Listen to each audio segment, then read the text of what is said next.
Hello, high school hockey fans, and welcome to another edition of This Week in Wisconsin Prep Hockey. I am your temporary host, Bill Berg Jr. With me this week are Bill Berglerberg and Dan Bauer. How are you guys this week? I'm as well as can be expected. Doing fine. All right, well, we'll get right into it this week with our games of the week. We'll start with the Icebergs at Medford, one Dan was at the Medford Recreation Center. Yeah, I think one of the best things, honestly, about the game on Saturday was it was a Saturday afternoon and all the youth hockey teams were playing somewhere else. So the upstairs was completely quiet. So I didn't have to dodge any pucks or golf balls or anything else that were flying around up there. But yeah, it started off as, it looked like it was going to be kind of a snoozer. I mean, it was 1-0 Medford in the first period. Kara Kennedy got a goal. Medford outshot the Icebergs 8-4. There wasn't, a ton of action in that first period. Second period, Kennedy made it 2-0. She got another goal, and then Zayla Leonard scored a really nice shorthanded goal, picked up a puck behind the net, showed a lot of really good patience. Kind of got the goalie going back and forth, and they were slow to get to her, then stepped out behind the net and just put it in the short side right above her shoulder. So suddenly it's 3-0. Then probably one of the prettiest goals I've seen all year, right off a face-off. Victoria Kniezny um, won the face-off perfect right to the stick of Leonard, who just one-timed it right under the crossbar. I mean, it was a pretty goal, and it was suddenly then it was 4-0 Medford. The shots in the second period, the Icebergs again were just sort of looked kind of tired, and they played the night before in overtime in Eagle River. But they only had two shots on goal in the second period, so after two periods, the shots were 16-6, and it kind of looked like Medford was just gonna walk away with this. It kind of looked like it was in hand. Even in the third period, starting off Icebergs again, I didn't see a lot of life out of them early.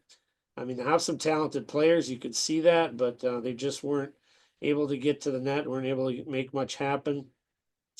And then finally at 12:15 of the third, uh, Hankey got a goal.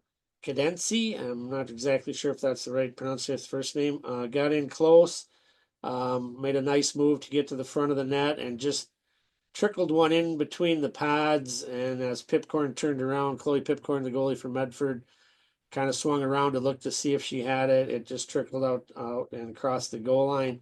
So finally some life for Stoughton. They cut the lead to 4-1, and then they scored twice in a matter of 24 seconds at 10:27. Ashlyn Bartels scored a nice wrist shot from the top of the circle. Brooklyn Core, one of the really hardworking players for Stoughton all game, just really up and down the ice in the corners. Snuck another one through the 5 hole that I think Pipcorn probably would like to have had back. That came at 10:03. So it's 2 goals in 24 seconds, 3 goals in 2 minutes and 12 seconds. And obviously, Stoughton was awake by then. And then with 151 to play, looked like Medford had got that goal to seal it. And after the referees conferred for 30 seconds or so, they waved it off. And looking at the replay of it, looked like it got kicked in. So that the score stayed at 4-3. With 138 to play, Isabel Nelson found a loose puck, big scramble in front of the net, and she tied the game at 4-4. Medford still held the shots on goal advantage 14-8 in the third period. So we headed to overtime. Pipcorn, who had a rough third period, really saved her best for overtime. She did a great job in overtime. Medford ended up taking one penalty early into the first overtime, and then with 2:06 to go in the overtime, they got a double minor, which carried over into the second overtime. Excuse me. So the second overtime starts as a 3-on-3, which would have normally been a 4-on-4. Then it went to 4-on-3. Then it went to 4-on-4. Then it went to 3-on-3. So the referees really had to do their work to make sure they were keeping that the right number of players on the ice. Medford outshot the Icebergs 5-4 in the second overtime. They shot the Icebergs outshot Medford 8-5 in the first. That's the only period or part of the game where they actually had more shots on goal. But neither team could find a way to get the puck in the net. Medford kind of, in that overtime seemed frustrated, which I'm sure, giving up the 4-goal lead was playing on their minds. And I think Icebergs just kind of looked tired at that point. But there was some good opportunities. Both goalies played well. Annika Mueller for the Icebergs finished with 36 saves. Her 3 games prior to Saturday, she had given up 1 goal. And currently, if you look at goalies with 8 or more games, has the 3rd best save percentage in the state at 94. So she's very good. To get 4 on her was a big accomplishment for Medford, but in the end, it ended up 4-4. Icebergs went 0 for 8 on the power play. The 3 stars I gave the Icebergs, the goalie Mueller, the 1st star, Leonard, the 2nd star for Medford, and Nellen, and the 3rd star for the Icebergs. And Icebergs just on a little bit of a roll, tough start to their season, but they're 4-1-1 in their last 6 games now. That's it. Thank you, Dan. And then our stringer, Cade, was at the Hayward at Ram game, and Burglar's going to talk about that one. Yeah, Cade Marshall covered this game for us, but he filed his report afterwards, and he said basically the ice was tilted towards one direction of the rink all night, and the Regis Altoona McDonald was shooting at that end twice, and Hayward was only shooting at that end once. So the first period with Ram hockey going downhill as you were, they outshot Hayward 9-6, but they had great scoring opportunities and did score twice in that first period. Hayward goalie Gavin Hand was really taxed with just trying to keep his team in the game during that first period. After the first period, team switched ends, and the action still flowed to that one end of the ice, with Hayward out shooting Ram 13-5 in that period, and the Ram goalie Kevin Locks, he was basically doing the job that Hand had done in the first period, and just trying to keep his game close. Hayward scored a even strength goal and a power play goal in that second period, just as Ram hockey had scored an even strength goal and a power play goal. Otherwise, the biggest takeaway of the night was that just the physical nature of the Ram hockey team. Given the choice between playing the puck and playing the body, 9 times out of 10 they took the body. And eventually, he says he thinks they wore Hayward down in the third period. They outshot Hayward 9-2. Tavian Gilbert Rasso picked up the game-winning goal actually fairly early in the third period, and then Ram just kind of played keep away and kept them away, even with 2 penalties on Regis in the third period. Hayward could only manage to get 2 shots on goal, even with their power play. So a good night. He especially was impressed with Ram forwards Tanner Robinson and Nate Spencer. Said they had a heck of a game, dominating the play and controlling the flow of the game. Those 2 guys lead Ram with 40 and 37 points collectively. So great game by them. Hayward is going to play Amory next. And Ram plays against a non-conference game against River Falls. So real tight game in Altoona. All right, thank you. And then I was at a couple of games on Saturday. I was at the Mark in Merrill um, for the second day of the Charlie Phelps Memorial Tournament. For those that don't know, Charlie was the chairman of the committee responsible for the fundraising to build the Merrill Area Recreation Center. Um, and he passed away a couple years ago. The Merrill Area Recreation Center has 4 youth softball fields, 3 multi-purpose softball baseball fields, youth and adult soccer fields, 2.5 mile walking, biking, cross country ski, and snowshoe trails, as well as the Smith Multipurpose Center, which houses the hockey rink, as well as an indoor outdoor aquatic center. So it's pretty awesome for a small town like Merrill to have something like that.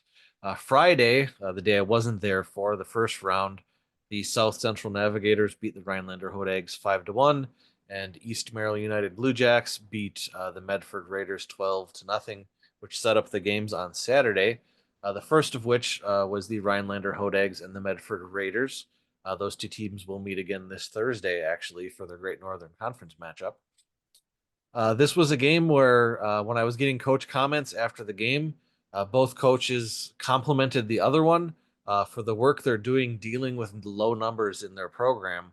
And if you look at the game sheet in this game, both teams dressed, I believe, 13 skaters, 13 or 15. So they both had, the what you needed to get by. Um, this one was a pretty evenly played game, not so much on the shot counter. The Hodags ended up outshooting Medford 38-24 in the game, but it was a really evenly played game, well played game. What it came down to in Rhinelander's 5-3 win over Medford was Rhinelander really controlling the front of the net better than the Raiders did. I think 4 of Rhinelander's 5 goals came on rebounds and traffic in front of the net that Medford didn't account for, and Rhinelander really just pounded the puck home in those situations.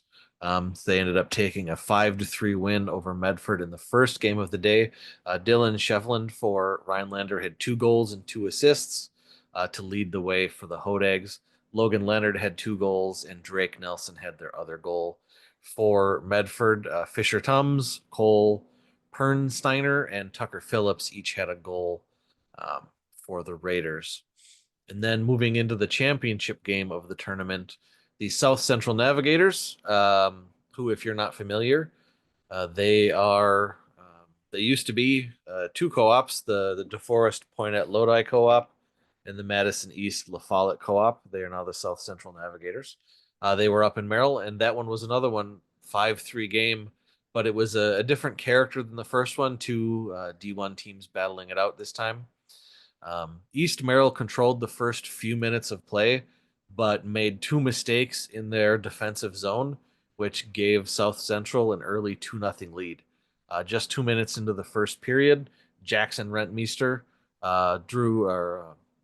picked the pocket of an East player in the zone, hit Nicholas Rentmeester, who I'm going to assume is his brother, in the front to make it 1-0, and then at the 6-minute mark, Carter Brown of South Central intercepted an absolute pizza of a breakout pass and hit Logan Meyer to make it 2-0 just 6 minutes into the game. East settled down after that, 4 quiet minutes, and then they scored twice in 13 seconds to tie it up. The first was on a power play. Zach Pagel hit Nicholas Bodner to make it 2-1. And then on the ensuing faceoff, Kanan Yankee and Pagel held the faceoff, danced around the South Central defense, and hit Jackson Pierce in front to make it 2-0. And then with 50 seconds left in the first period, Pagel hit Pierce again to make it 3-2. Not just erasing the 2-0 early deficit, but surpassing the Navigators with one of those last minute of the period goals that Burglar always hates to see teams give up. The second period, East Merrill came out on fire. They absolutely dominated the second period, putting 25 shots on goal against the South Central Navigators. That's a lot. Navigator goalie Mason Bieri was absolutely up to the task, only letting in 1 goal in that period. So at the end of the second period, it was 4-2 East Merrill, thanks to his efforts in that period. But yeah, he stopped 24 of 25 in that period. I mean, that's a good game If you're on the Bay Area Icebergs, 25 shots is a good week. Going into the third period, South Central wasn't backing down. They scored the first goal of the period to cut the lead down to 4-3. An even strength goal by Brendan Barrett on a feed from Riker Hovland. But East Merrill answered back just a minute and a half later on a goal by Eric Grunenwald to make it 5-3, and that's where it would stay for the remainder of the game. South Central took a penalty at 14:25, so they weren't able to pull their goalie for the extra attacker. That would have just made it 5-on-5. So that's where it ended 5-3. I noted in the game summary that on the My Hockey Rankings computer rankings, of the 51 teams that My Hockey Rankings says are Division One, even though there's 52, these were ranked 46th and 47th. And unless you were watching this game with like a scout's eye, you would not have known it. I defy you to have watched this hockey game and believed that East Merrill lost to Wausau West 13-0 and Spash 19-0. They they played confident hockey. Both teams were making strong, crisp passes and catching them. There was no fumbling around with the puck. They both played a great hockey game that I think they should both be proud of. It was a fantastic game that I think anybody would have had fun watching. Did you say the name Bodner? I did, As in Brad Bodner? as in Brad Bodner. If you go to our photo gallery, he is standing behind the net on the first photo in our photo gallery on the game story. Brad Bodner, who used to run our Sunday Fun Day Fat Old Man Skating Night, which has been taken over by your brother. Yes, it's still Fat Old Man Skating Night, but Brad's no longer in charge of it. Yeah, I remarked I was talking to Coach Pagel before the game of East Merrill. I think the last time we went to an East Merrill game um, was that Bodner's freshman year. It was the first game that Shawano was back in WIAA competition, and in his first game as a freshman, Bodner had 3 goals in against Shawano that day. So that was the last time that I believe that Wisconsin Prep Hockey has seen East Merrill in person. And he hasn't scored in between it all since? I think he has. Oh, okay. Yeah, Nick's a good hockey player. So that was that one.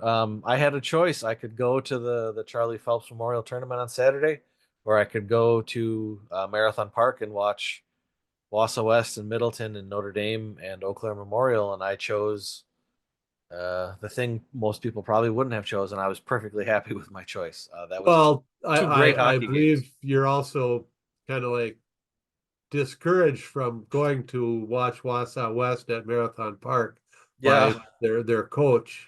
Coach Brandt doesn't want to see me anymore because I don't believe Wausau West has won a game while I was there.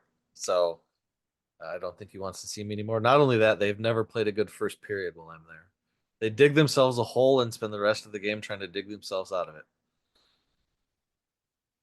But that's that. Now we will move on to our Best Western Premier Park Hotel Players of the Week, and we will start with the girls' Best Western Premier Park Hotel Player of the Week with Dan. Yeah, this week's player of the week, a player I'm very familiar with, Kenna Hutchison from Hayward. And Kenna plays on Wisconsin Selects, which is a team I helped coach, pre-post team. She played for us last year and this year, so I know her quite well. She stopped 24 of 26 shots in a 2-1 overtime loss to North Shore. North Shore happens to also be the only team that has beaten Superior this year. I talked to Reese Sheehan a little bit after that game, and she said it was absolutely the best game that Hayward has played all year. And she said she was feeling very confident that they're starting to get it together, that they were having a little bit of trouble maybe early in the year, all getting on the same page. But she said that was the best game that they have played. They went on then later in the week and beat Wisconsin Valley Union 5-1. And Hutchinson had stopped 16 of 17 in that game. her season stats, she's 5-3. She has a 1.36 goals against average and actually possesses the number 2 best save percentage in the state right now at 93.8. And probably one of the most interesting or neatest things about Kenna is that she tore her ACL last fall in a selects game and missed her entire sophomore season rehabbing that injury. So getting back on the ice this year with us in the fall and now being able to be back with her Hayward team during the season is pretty special to her because anyone that's gone through an ACL rehab, they're pretty long and pretty brutal. So great for Kenna to get this award. Happy for her, and she is our Best Western Park Hotel Player of the Week. All right, and then moving on to the boys' side, Burglar. Yes, our Best Western Premier Park Hotel Boys Player of the Week is from Amory, Jacob Maxon. On Tuesday, in a 4-1 win over Baldwin Woodville, he had 2 goals and an assist. On Friday, in a 7-0 win over West Salem, he had 2 goals and an assist. And on Saturday, in a 5-2 win over Thomas Sparta, he had a goal and an assist. So Jacob Maxon leading his team to 3 wins during the week is our Best Western Premier Park Hotel Boys Player of the Week. All right, congratulations to Kenna and Jacob. Moving on to our top sixes, some shakeup in Division Two this week. This week, Tomahawk is unanimous number 1 after fighting with Ram and McFarland over the last several weeks, where all 3 were getting first place votes. This week, only Tomahawk got first place votes. McFarland is still second. Somerset moved up to third. Ram dropped to 4th. River Falls moved up to 5th. And Baldwin Woodville dropped to 6th. Also receiving votes were Amory, Hayward, and Mosinee. I couldn't help but notice that 3 teams out of those 6 are in the Middle Border Conference. Well, I didn't even think about it. Last week, I mentioned, setting up a tournament between the Middle Border and the Great Northern. Those 2 conferences do represent half of Division Two. They're both 8-team conferences, all of Division Two teams. That's 16 of the 32 teams in Division Two. So if you're looking at the top sixes, to be fair, at least 3 teams in the top 6 should be from those 2 conferences. And if 3 come out of 1, it's not a huge. It do represent half of Division Two. Right. Well, the thing is, looking at the standings for the Middle Border Conference, they've really only starting to get into conference play now. No team has more than 3 games in the conference that they've played yet. And this year, as you will recall, the Middle Border Conference added Spooner and Ashland. So they went from a 6-team conference that played each other twice to an 8-team conference that will play each other once, and that will be used to seed a conference tournament. So yeah, they're just now heading into the heart of their conference games. So you'll start to see more matchups of some of those top teams, and because right now Amory and Ram hockey, they're both 3-0 in the conference. Well, they're going to play each other eventually.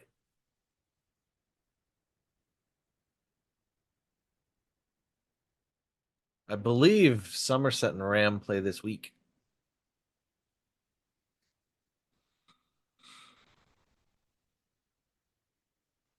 Moving on to the girls, the Bay Area Icebergs are still unanimous number 1.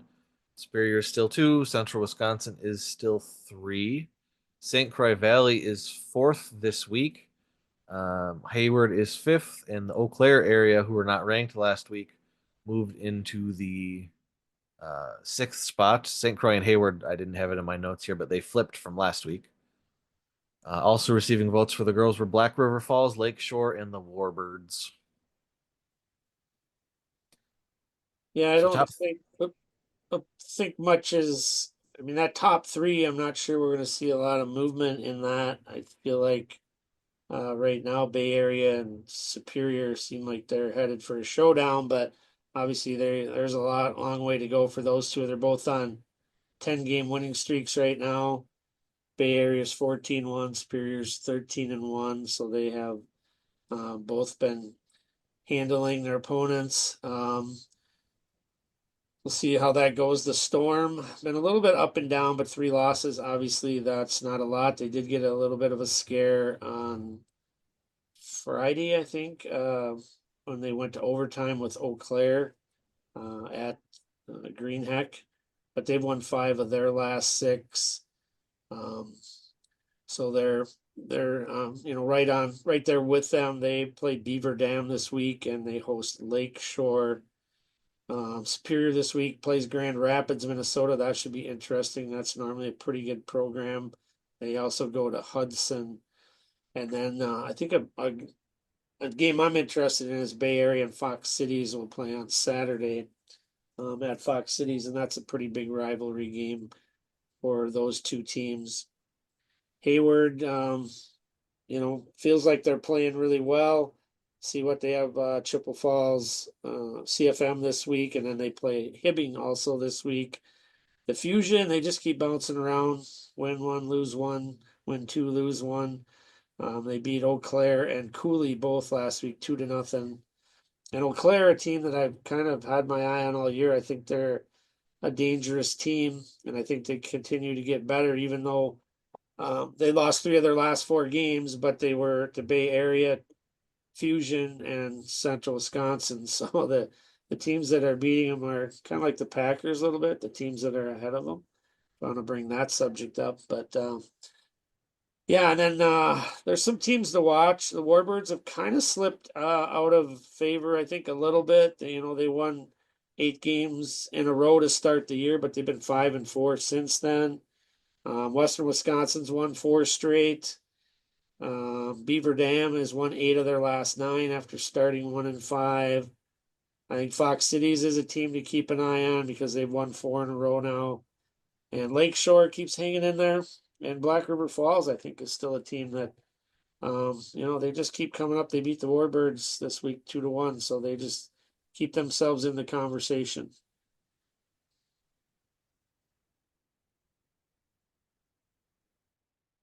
all right, thank you. And then moving on to Division 1, not a lot of movement there either. Still unanimous number 1 is Spash. Until they lose, I don't think that'll change. 2 is Brookfield, 3 is Hudson, 4 is St. Mary's Springs. University School moves up to 5 this week, and Nina Hortonville Menasha drops to 6. And then also receiving votes this week on Division 1 were Madison Edgewood. I was kind of surprised Wausau West didn't get a vote this week. I thought they would have, but they did not. They finally turned I that had corner. him. I had him as a solid 7. I think that's where they were when I looked at the computers as well. They turned a corner. Yeah, I just couldn't see them passing one of the other 6. Yeah, Who do you knock off? it's hard.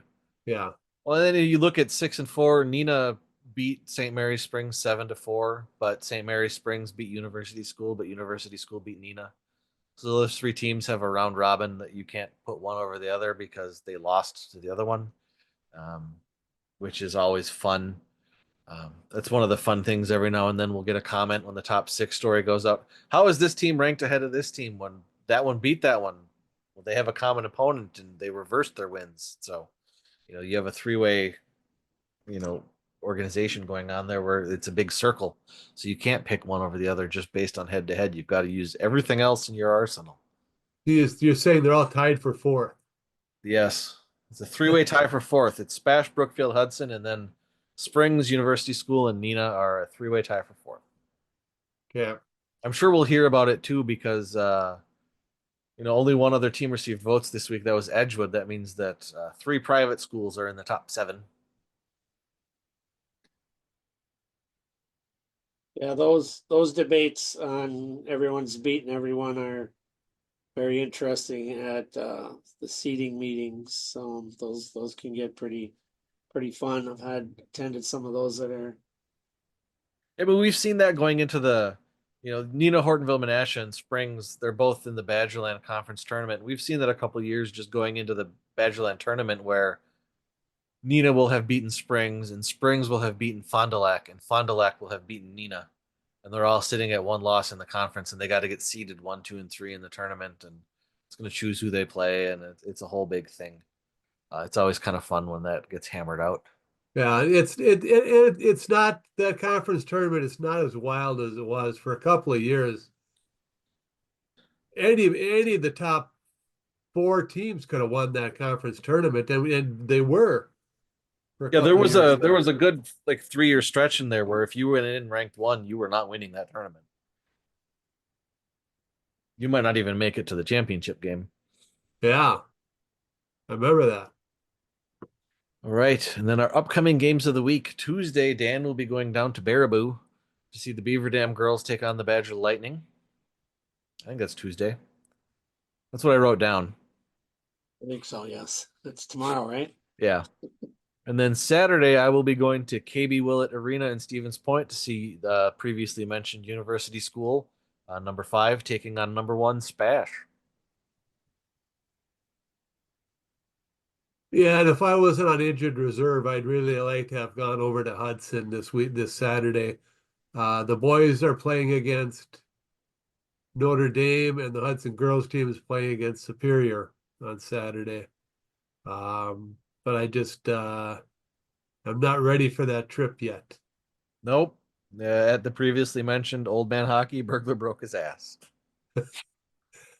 I sprained my back. Do not sharpen your skates and then go out and try to play old man hockey. See, that's why I had our skates sharpened on Monday. That means I got 2 mite practices before I had to go play, so I got to Yeah. use them a bit. All right, that's it for us tonight. Any other final thoughts, gentlemen? Just curious. I've been seeing a lot of games this year, and what I'm always interested in coaches' philosophies on when to pull the goalie. I've seen some situations this year that screamed to me as a coach to get the goalie off, and I've seen situations where they wait and wait and wait and then never get him off, and I've seen situations where they don't even try to get him off, and I try to ask him sometimes after the game, but it seems like a subject that most of them don't want to broach after a game. But I was always of the philosophy of earlier the better, because I think so many times when you think you're going to get one more whistle, you think you're going to get one more chance, and then all of a sudden that time has disappeared and you never do get them off. So I don't know, I it's just thought interesting. I think in the 5-3 Rhinelander game over Medford, I think Medford got their goalie off at 151. And then 30 seconds later or so, Rhinelander took a penalty. So it was actually 6-on-4. But they weren't able to make a goal out of it. And then the other game I watched this week, South Central wasn't able to get their goalie off because they took a penalty of their own with just over 2 minutes left. And I've seen teams pull the goalie when they're down a man and go back to 5-on-5, but that always just seems silly to me. Yeah, I just believe that open net's harder to hit than you think.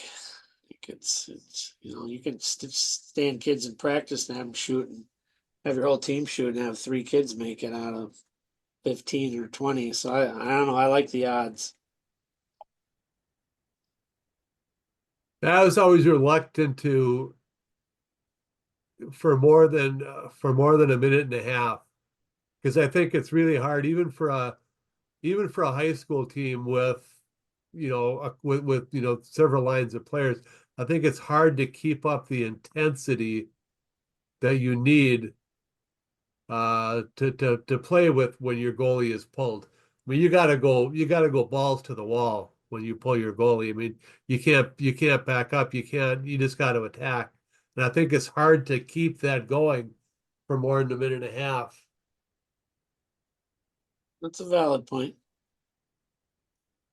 When you were coaching, Dan, I mean, you're still coaching, but you're not an active high school team right now. You still have the selects, but when your team isn't going to have a good zone entry or they need to get a line change and they're going to dump the puck in, did you have a preference of corner or net? I I try to coach to if they're gonna dump the puck is to wrap it around the wall. And that's where I see most dump ins around the walls. And I noticed in the Rhinelander Medford game, every time Rhinelander dumped the puck in, they dumped it at or just off the net. And I mean, maybe they're just hoping for a mistake, and it happened. Their third goal of the game, they dumped the puck in a couple of feet wide of the net. It's wide of the net. The goalie lets it go by, and his defenseman just skates past the puck, and it pops back out in front of the net, and a Rhinelander forward is there all by himself to one time at home. I'm like, I guess that's why you dump it in towards the net. You're just hoping for something to happen. But so more often I see teams go around the boards, which is what I've always done when I dump the puck in, because I don't want the goalie to just decide, well, I'm going to end the play now and cover it and get a whistle and take a face off.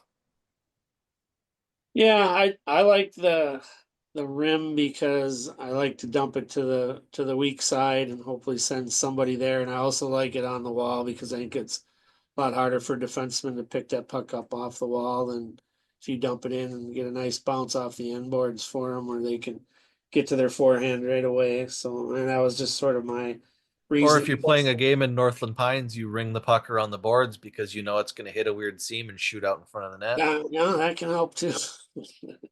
But I guess if you have great face-off plays, maybe you'd put it on net and you just want to go get that face-off too. I don't know. So Yeah, it never occurred to me until I was watching that game, Rhinelander against Medford, that just about every time they dumped the puck in, Rhinelander was doing it on goal or in the direction of the goal, not around the boards. On the other hand, they're skating 13 guys. That might have just been a strategy to get more puck covers so they get a little break with the whistle. true, maybe.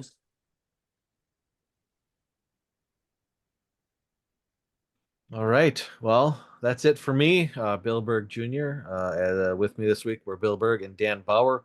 We'll see you next week on This Week in Wisconsin Prep Hockey.